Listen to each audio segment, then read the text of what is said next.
If you've ever had photos that looked amazing, but there's something slightly off, like they're slightly out of focus or they feel a little bit too grainy, then you're probably at the right place. Because today in this video, I'm going to be talking about Aiarty Image Enhancer, which is a tool that helps with these specific problems, plus a couple more like upscaling for bigger printing or restoring old photographs. But on top of that, this is a one-time payment software, which is very important, so you don't have to be paying monthly for yet one more thing. And also stay tuned because I have a couple of licenses that I'm going to give away, one for Mac and one for Windows.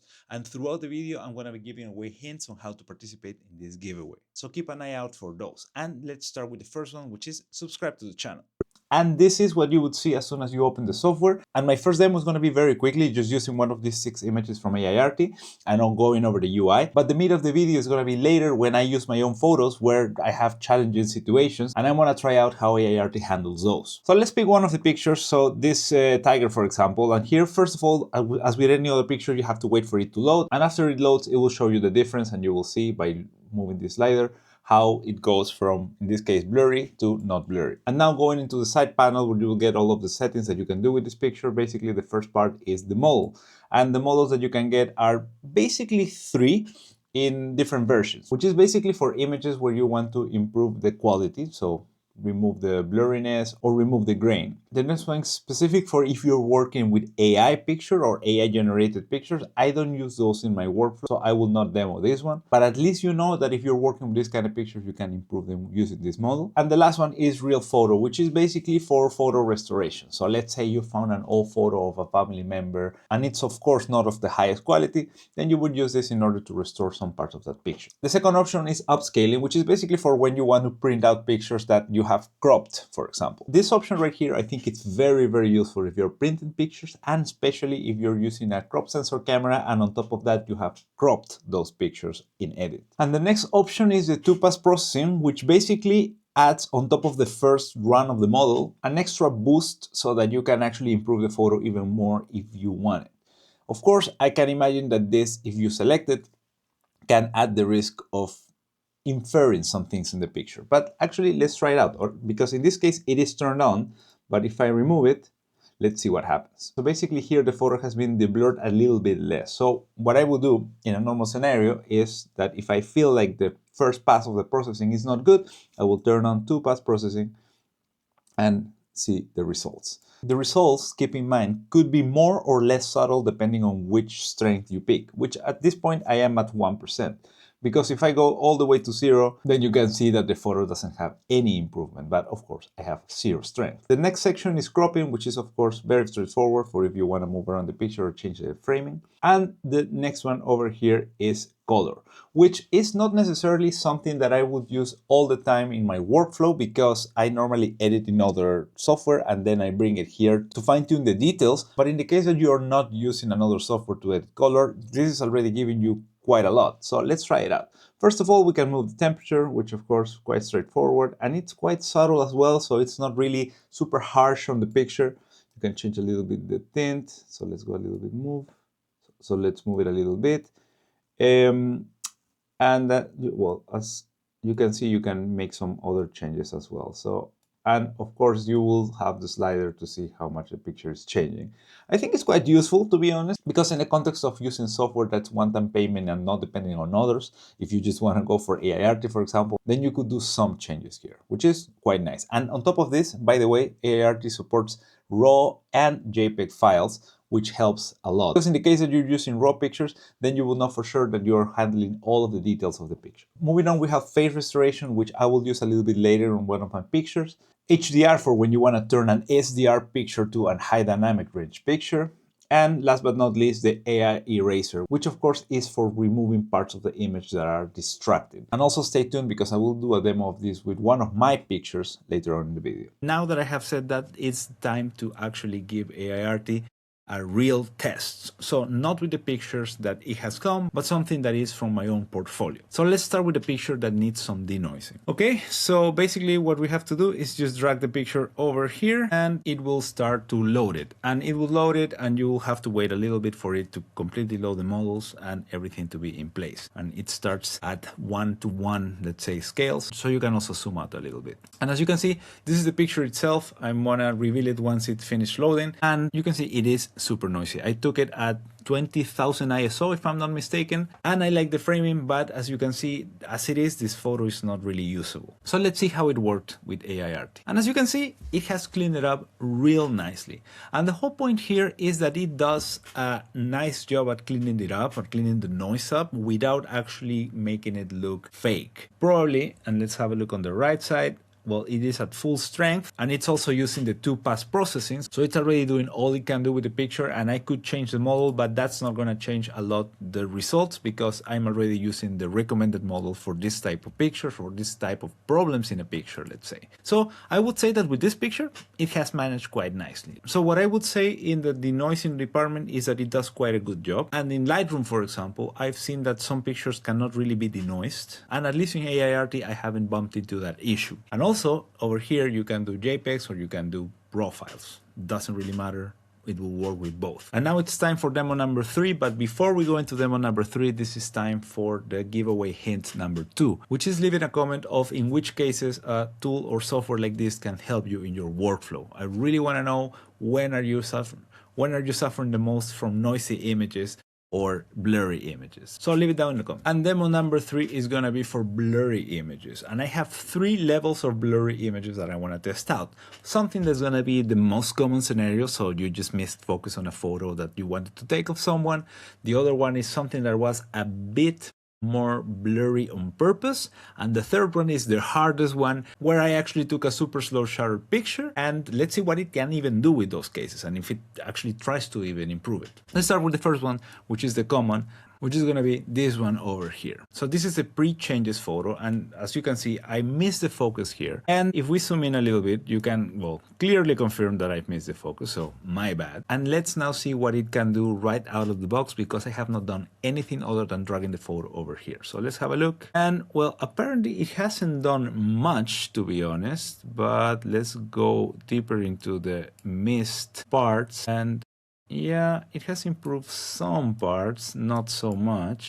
You see that, for example, here in the shadows, they are more clearly defined, but it also adds a little bit of artifacts over there. So the hair looks a bit more detailed, and other parts where I missed focused in the picture are a bit better than the face itself. Now, is this expected? Maybe yes, maybe not, but let's have a look at what options do we have on the settings that we can change in order to improve the results. 2-pass processing is done, so no need to change that. And I think that I should still stay within this model, which is the more detailed. That's what we're looking for, more detail. And this is not an AI picture, and this is not an old photo restoration. So we're good on that. Upscale is also X1. So I'm not trying to upscale this image into something that I can print for a banner or anything. And in fact, the recommendation of the software is that you stay in X1 if you don't really want to do that, like upscale the picture, because that will be a bit better and easier. And there is one option that I haven't touched yet, which is face restoration. So I'm gonna click it, and let's wait for the results of how does it improve the face that I missed focused on. All right, now that we have finished loading, you can double check that the AI model is fidelity, which basically means it stays true with the actual face that you took, and the other one will be rebuilt, in which it starts taking its liberty and starts giving you slightly different faces than the one of the person that you actually took a picture of. I'll say in fidelity, of course. Let's have a look at the important part, which is, did it do something better to the picture? Let's have a look. The hair looks way better than before, at least, and the image has been reconstructed, and the face has been reconstructed in a way that it lost a little bit of what the person actually looks like in real life, but it does give you more details. So you can now, for example, see that you can see their eyes, and you can see the details even in the shadows that you couldn't see before almost at all. So I would not use this for faces of people that you already know of, let's say, because of course that will maybe change some specific expressions that you will recognize, or unless it is an urgent and critical scenario in which you really want to recover the face itself. So I would say it has saved many details of the picture, but it has, in my opinion, gone maybe a couple steps extra. Now, before moving into the next test, I do want to try the AI eraser, where first we would enable, we click edit mask, and here is where I would do some changes, and I would remove parts of the picture. And let's say, let's Let's remove these people over here because I don't want them in my picture. Also my dude over here, maybe it's just too much and distracting. Let's see how that works with a picture like this and how it improves it. Now that we can see that, yeah, you see that there was something that has been removed. So I wouldn't necessarily use it too much for removing people here. I think that it has struggled with the fact that it was too much of a busy background, which is sometimes expected for this kind of images or this kind of scenarios.